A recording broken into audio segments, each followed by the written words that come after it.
BNP ছাড়া অন্য দলগুলি বেশিরভাগই চাচ্ছে যে স্থানীয় সরকার নির্বাচন হোক, কিন্তু বিএনপি চাচ্ছে স্থানীয় সরকার নির্বাচনটা না হোক। আসলে একজন ইউনিয়ন পরিষদের চেয়ারম্যান হিসেবে আপনি কেন কি মনে করেন, স্থানীয় সরকার নির্বাচন হওয়া উচিত নাকি পরে হওয়া উচিত? আপনাকে ধন্যবাদ। আসলে অন্তর্বর্তীকালীন সরকার বা তত্ত্বাবধায়ক সরকার বা দেশের জরুরি অবস্থা যখন হয় ওই সময় যারাই দায়িত্বে থাকে তাদের মূল কাজ থাকে হচ্ছে জাতীয় নির্বাচনগুলি করা। জাতীয় নির্বাচন করলে, জাতীয় নির্বাচন যদি হয় তখন দেখা যায় জাতীয় নির্বাচনের পরে স্থানীয় সরকার নির্বাচনগুলি করতে সহজ হয়। আর একটা বিষয় হচ্ছে আপনার বর্তমান সরকার যেটা চাচ্ছে, যেভাবে চাচ্ছে, আসলে এটা আসলে স্থানীয় সরকার এইভাবে কখনো হয় নাই। একসময় হয়েছে সেই 40-50 বছর আগে, যে আগে মেম্বার নির্বাচিত হবে, মেম্বার দেওয়া চেয়ারম্যান, মেম্বারের ভোটে চেয়ারম্যান নির্বাচিত হবে। আসলে বিভিন্ন এই সমস্ত বৈষম্য কারণেই হয়তো বা স্থানীয় সরকার নির্বাচনটা আমরা পরে চাচ্ছি, আমাদের দল পরে চাচ্ছে। কারণ আমরা চাই জনগণের ভোটে যে মেম্বার নির্বাচিত হোক আর চেয়ারম্যান নির্বাচিত হোক, বাংলাদেশ জাতীয়তাবাদী দল চায় সরাসরি জনগণের ভোটেই নির্বাচনগুলি হওয়া উচিত। এই কারণেই আমরা চাচ্ছি স্থানীয় সরকার নির্বাচনগুলি জাতীয় নির্বাচনের পরে হোক। আসলে আপনি দেখে থাকবেন আমাদের প্রিয় নেতা তারেক রহমান সাহেব, উনি বারবার বলেছেন যে কোনোভাবে কোনো অপ্রীতিকর ঘটনা যেন না ঘটে, এবং দলের অনেক নেতাকর্মীদেরকে উনি বহিষ্কার করেছেন, বিভিন্ন অপরাধের কারণে বহিষ্কার করেছেন দল থেকে। আর আওয়ামী লীগ বলেছিল যে এই সরকার পরিবর্তন হলে 10 লক্ষ লোক মারা যাবে, কিন্তু আপনি দেখেছেন একজন লোকও এই কারণে মারা যায় নাই, সরকার পরিবর্তনের পরে মারা যায় নাই। তো আমাদের প্রিয় নেতা, উনি এখন একজন পরিপক্ক নেতা, উনি আমাদেরকে এমনভাবে আমাদেরকে দিক নির্দেশনা দিয়েছেন যে আমরা যেন কোনো কারণে কারো প্রতি যেন বিরূপ আচরণ না করি।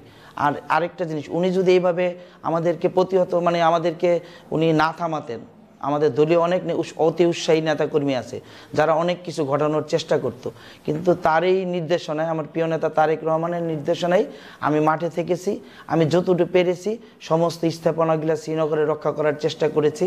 এবং এখানে অনেক হিন্দু আছে, বিশেষ করে আমি ইউনিয়নের চেয়ারম্যান, এখানে প্রায় অনেক হিন্দু আছে, প্রায় 10,000 হিন্দু এখানে আছে।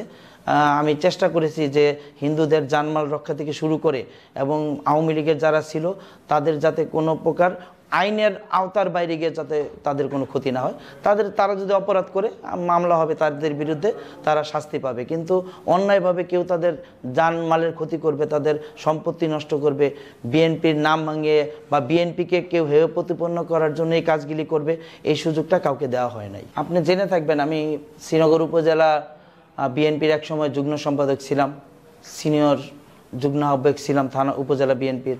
আমি জেলা যুবদলের সহসভাপতি ছিলাম, উপজেলা যুবদলের সহসভাপতি ছিলাম, আমি উপজেলা ছাত্রদলের সিনিয়র ভাইস প্রেসিডেন্ট ছিলাম, কলেজ ছাত্রদলের সিনিয়র ভাইস প্রেসিডেন্ট ছিলাম, আমি আপনার কেন্দ্রীয় স্বেচ্ছাসেবক দলের সদস্য ছিলাম। তো স্বাভাবিক কারণে আমি মুন্সিগঞ্জটাই ঘুরে বেরিয়েছি।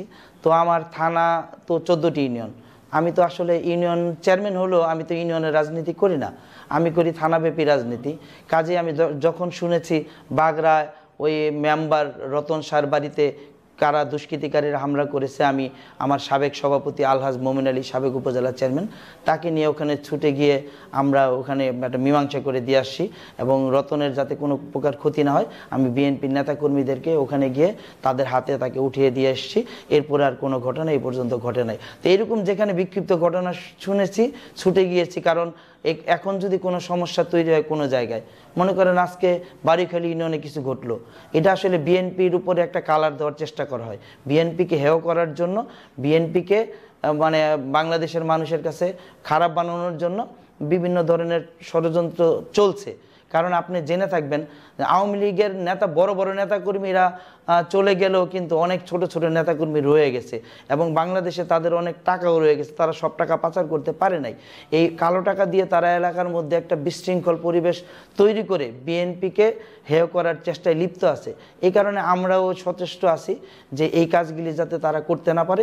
এই কারণে যখন যেখানে শুনি যে ধরনের ঘটনা ঘটেছে, অনেক সময় মিথ্যা প্রপাগান্ডা হয়, তারপর আমরা যাই, যে দেখি আসলে অত কিছু না, আমরা চেষ্টা করি শ্রীনগরকে একটি শান্তির জনপদ হিসেবে জনগণের কাছে তুলে ধরার জন্য।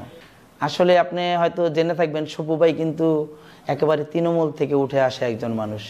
উনি ঢাকা কলেজে ছাত্র রাজনীতি করেছে, আমি শ্রীনগর কলেজে ছাত্র রাজনীতি করেছি এবং আমি ঢাকায় অনেক প্রোগ্রামে গিয়েছি।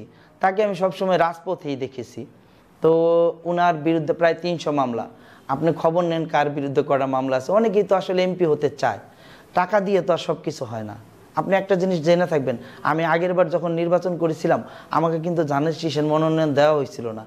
যাকে ধানের শীষের মনোনয়ন শ্রীনগর ইউনিয়নে দেওয়া হয়েছিল সে আমার সাথে 315 ভোট পাইছিল, তার জামানত বাজেয়াপ্ত হয়েছিল। এই কারণে আমি সপু ভাইয়ের পক্ষ অবলম্বন করি। ওনাকে দিলে উনি এই সিট থেকে পাশ করবেন ধানের শীষ নিয়ে, কিন্তু অন্য কাউকে যদি দেওয়া হয় আসলে ওই কি হবে এটা আমি আসলে বলতে পারবো না, কারণ টাকা দিয়ে তো আর সব কিছু হয় না। জনগণ সবাই তো আর টাকা খায় না, ঠিক আছে? কাজেই সৌভাই হচ্ছে একজন সাংগঠনিক লোক, উনি পরিশ্রম করে এই পর্যন্ত আসছেন। এই কারণে আমরাও পরিশ্রম করে এই পর্যন্ত আসছি। কাজেই আমি সবসময় চাবো যে একজন পরিশ্রমী মেধাবী মানুষ, যে দলের জন্য যার অনেক কমিটমেন্ট, দলের জন্য যিনি মামলা খেয়েছেন, জেল কেটেছেন দীর্ঘদিন, উনি জেলে ছিলেন দীর্ঘদিন, ওনার বিরুদ্ধে 300-র মতো মামলা। তা ওনাকে মনোনয়ন না দিলে দল যদি অন্য কাউকে মনোনয়ন দেয় এটাও তার প্রতি অবিচার করা হবে বলে আমি মনে করি। এই কারণে আমি চাই দল অবশ্যই সপু ভাইয়ের মূল্যায়ন করবে, তার ত্যাগের মূল্যায়ন করবে, মেধার মূল্যায়ন করবে এবং উনি যদি মনোনয়ন পান তাহলে অবশ্যই জনগণও তার পক্ষে থাকবে ইনশাল্লাহ।